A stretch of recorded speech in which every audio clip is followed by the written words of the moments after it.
दिनै दुलाराय बर' फरायसा आफादनि 58थि गायसनथाइ सान।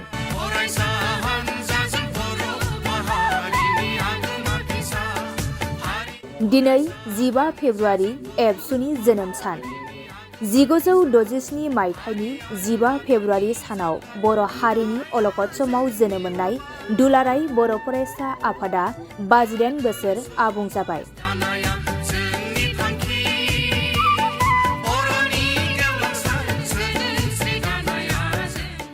बर' हारि फरायसानि जेंना, समाजारि जेंना, रांखान्थियारि जेंना, हारिमुवारि, थुनलाइ माहारिनि गासै सोर बिथिङाव हाबा मावबोनाय दुलाराय बर' फरायसा आफादा दिनैनि सानाव 1967 मायथाइयाव जोनोम मोनदोंमोन।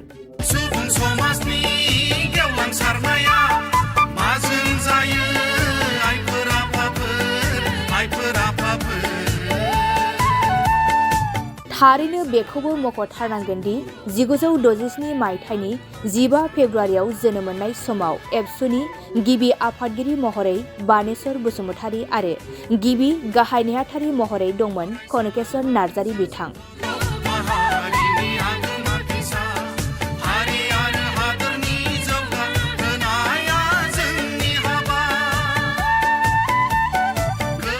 आरो आथिखालाव दुलाराय बर' फरायसा आफादनि आफादगिरि महरै दं दिपेन बर' आरो गाहाय नेहाथारि महरै दं खनिन्द्र बसुमतारी।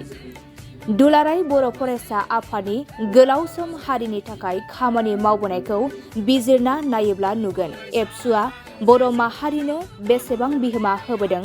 हारिनि जेंना, फरायसानि जेंना, समाजारि जेंना, रांखान्थियारि जेंना, हारिमुवारि जेंना, थुनलाइयारि जेंना गासै सोर बिथिङाव हाबा मावगासिनो दं दुलाराय बर' फरायसा आफादा।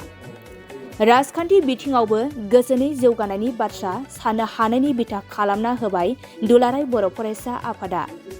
गोजोन आबहावा हमथानो नाजानाय आरो जेरैबो बिथिङाव जौगानायनि बिथांखि लानानै खामानि मावबोदों एबसुआ।